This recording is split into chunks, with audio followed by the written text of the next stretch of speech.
Good morning, Wellness Baguio. This is your friendly neighborhood wellness guru, Danny Quinto. During this podcast series in brain and mind health, especially now that in the Philippines, we are on a National Mental Health Week. And so with that, let me invite you to listen closely as a family to this very important system in our body. It is called the Autonomic Nervous System in this episode 6, and it's very important for us to understand this because it's the main communication system of the body. It's where from our brain and from our mind the body is directed to do all of these things, including connecting it to the different systems of the body. So here goes. This system is divided into two. Now let's start with the first one.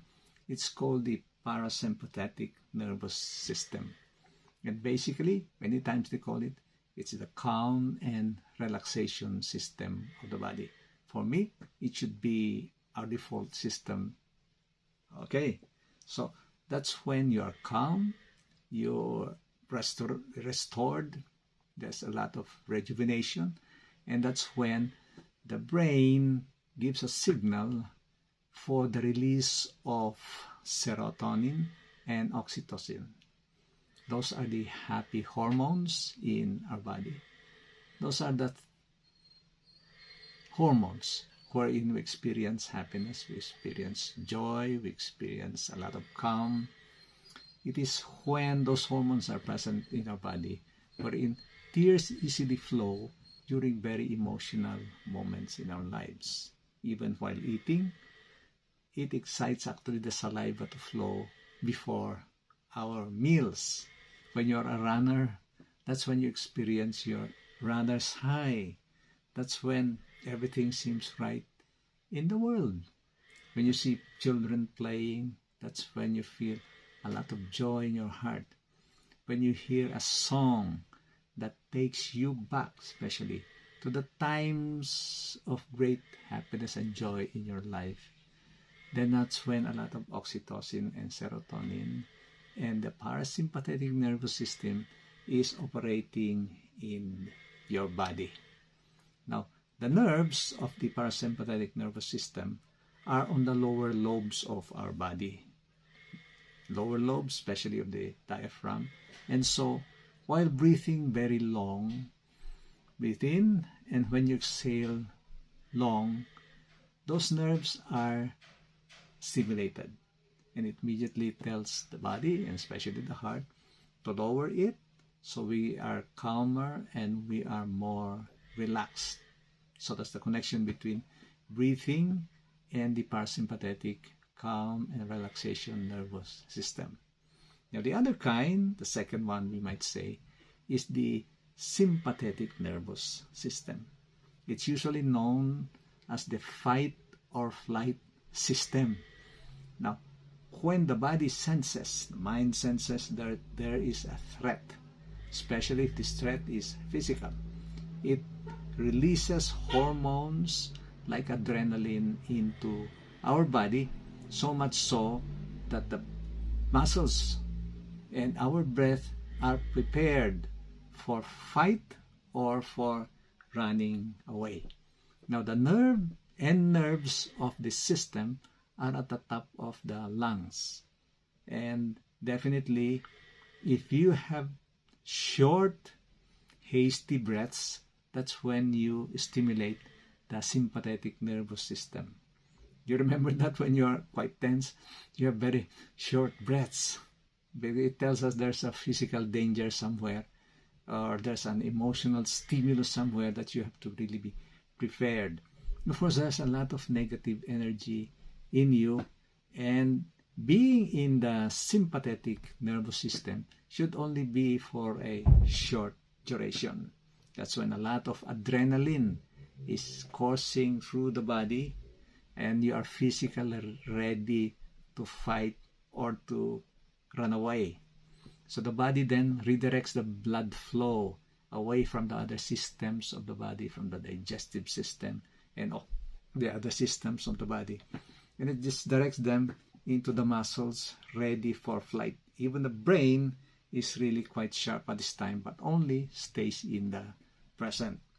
So the blood vessels, they constrict, the pupils of the eyes, they dilate, your palms are very sweaty, di ba? And the muscles are ready for action.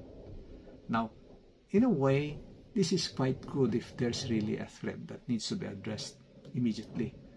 But the threats that we have right now are a little bit different. Unlike many years ago, you might say the Jurassic times, when you're faced with a towering dinosaur or a saber-toothed tiger, or even something that can, in a way, harm you, and you really have to act in split seconds. Then there's a time that the sympathetic nervous system is very important.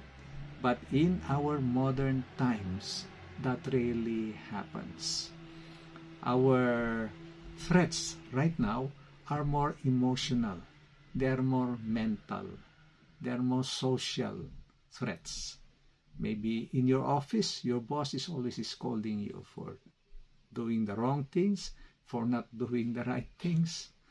Your spouse, you had a fight yesterday. You always have a fight, so you're under the sympathetic nervous system for the whole day, or even the whole week, or for many weeks already. And so you're always on the edge. There's always anger right there. Or hopefully it doesn't happen too much when you're driving on traffic and you see that the traffic is not moving and you're getting very impatient and you can blow your top. Yeah, that's where a lot of this trouble comes from, when people go over the top and they react to it. They have no control over it. You are in the sympathetic nervous system. Other kinds of stress can come from sounds that are irritating, from music that is too loud or too offbeat. And what is hard with this sympathetic nervous system is it should be there to help ourselves prepare for threats, and it should be there only for 3 to 5 minutes. After that, it should be back to normal. But unfortunately, going to the sympathetic nervous system takes only a few seconds, but going back to the parasympathetic mode can take an hour, it can take many hours, and it can take, if you have continuous stress, definitely it can take weeks for you to go back there. And definitely that's not bad for our physical, mental, and emotional health, because after some time we can break down. Alright, so we now understand quite correctly the autonomic nervous system composed of two parts. One is what I would call, hopefully, our default system, which is the parasympathetic nervous system. We should be more on the calm side, on the relaxed side, on the creative side. And then where's there's a threat, don't worry, because the body is going to warn you. You go to the sympathetic nervous system, but it should only be for a short while, then go back to the parasympathetic mode, your creative, your working mode. Okay, and I'll keep going through it in all of our episodes, because it's very important for us to understand the communication system of our body. So before I close, that will be your assignment, definitely to review it so you thoroughly understand the two systems of the autonomic nervous system. And before I close, let me share with you a quotation from one of my favorite books. It's called The Little Prince.